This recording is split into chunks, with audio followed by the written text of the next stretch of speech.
Ons lees die oordenking vir die 2de April uit Die Here is my herder met die vriendelike vergunning van Lizette Murray.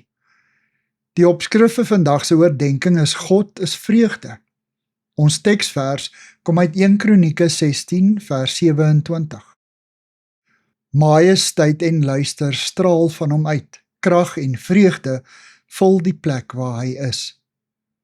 Wat 'n wonderlike wete. God is vreugde. Ons vergeet maklik hierdie eienskap van hom. Ons lê klem op die God van liefde, van genade, van geregtigheid en van oordeel.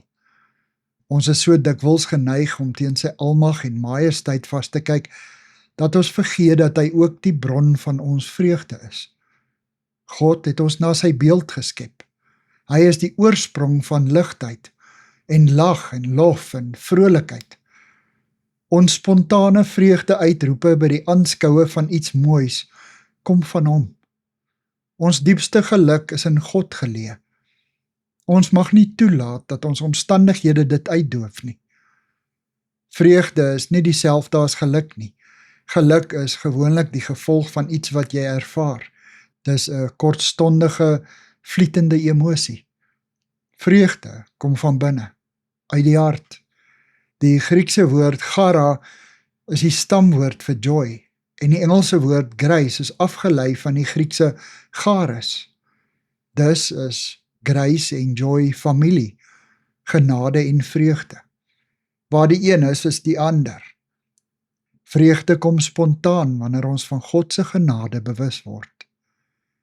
Dawid is by uitstek die persoon in die Bybel by wie ons kan leer van opregte, deurleefde vreugde. Dwars deur sy lewe bly hy bewus van die Here se goedheid en genade oor hom. Here, dankie vir u guns en genade in my lewe. En dankie dat u vreugde is. Amen. Dankie vir die saamkuier. Ek deel Lizette se kontakbesonderhede in die inligtingsparagraaf van die kanaal. Daar is ook skakels na voorlesings van Lizette se ander publikasies wat hier beskikbaar is.